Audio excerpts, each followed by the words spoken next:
Ngayon na alam nyo na ang bawat functions ng mga AI application na makikita sa ASUS Copilot Plus PC, sa video ito ay magkakaroon tayo ng tutorial kung paano nyo magagamit ang mga application na ito. Copilot. Karaniwang makikita sa taskbar ng inyong desktop screen. Makikita mo rin ito sa Microsoft Edge, Office application like Word, Excel, and PowerPoint. Meron din itong direct shortcut key na makikita sa keyboard. Ang Copilot ay magre-required ng Microsoft account para magamit. Buksan ang Copilot at i-type ang task na gusto mong gawin. Sa videong ito, nagtanong ako kung sino ang pangbansang bayani ng Pilipinas at naglabas siya ng information tungkol kay Dr. Jose Rizal. Sunod kong ginawa ay pinasummarize ko ang mga information na binigay ni Copilot at ganito ang naging resulta. Sinubukan ko ring humingi ng image ni Jose Rizal at ganito naman ang resulta. Windows Recall. Upang magamit ang Windows Recall, kailangan mo lang buksan ang notification bar sa desktop at hanapin ang Recall. Meron din itong shortcut key. Pindutin lang ng sabay ang Windows key plus letter J at shortcut icon naman na makikita sa desktop taskbar. Para naman tuluyang magamit, magre-require ito ng Microsoft account at complete security settings ng Windows Hello. Buksan ang Windows Recall icon at sa itaas nito ay may makikita kang timeline kung saan makikita mo lahat ng naging snapshot ng mga naging activity simula nang i-enable mo ang Windows Recall. Kung sakali naman na mahaba na ang timeline, maaari kang mag-type sa search bar nito patungkol sa hinahanap mo. Sa video ito, naghanap ako ng isang basketball player at nilabas niya lahat ng basketball related na dati ko nang nabuksan. Kaya rin ng Recall na mag-summarize, direct na mag-save ng photo, at direct na buksan ang link mula sa mga snapshot nito. Maaari mo rin burahin o i-off ang pag-save ng snapshot at tuluyang pag-disable ng application. Improve Windows Search. Ito ay normal na makikita sa File Explorer, Windows Search Box, at Settings Search Box. Di gaya ng dati, mas madali mo na lang ngayon mahahanap ang mga file gamit ang simpleng description. Dahil nakalimutan ko ang eksaktong file name ng hinahanap ko, sa videong ito nag-search ako ng isang basketball player at nilabas niya ang mga content na related sa isang basketball player. Kung makikita mo ang mga resulta base sa aking hinahanap, wala sa mga lumabas ang may direktang file name as basketball player. Pero direct itong naglabas ng file related sa hinahanap ko. Click to do. Di gaya ng iba, ang click to do ay walang icon at direktang gumagana sa pamamagitan ng pagpindot ng Windows key at right-click ng mouse. Pwede rin ang Windows key at letter Q. Kaya nitong mag-summarize o mag-rewrite ng mga text na nasa screen o direktang i-paste sa isang Word file. At kaya rin itong direct na baguhin ang background ng isang image na makikita sa screen. Co-Creator. Ang Co-Creator naman ay makikita sa Windows Paint application. Kailangan mo lang pindutin ang arrow down sa ibaba ng Copilot icon.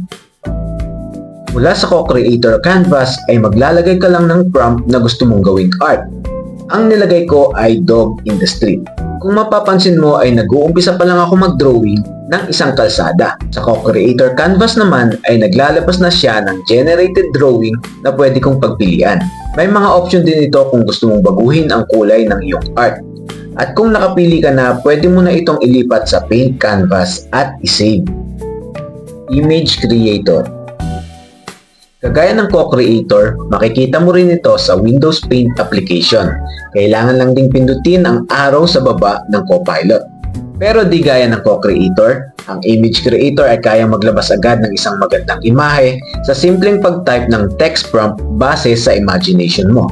Ang prompt na nilagay ko ay isang flower vase. At pagkalipas ng ilang segundo, naglabas na siya ng image na pwede kong pagpilian. Generative Fill.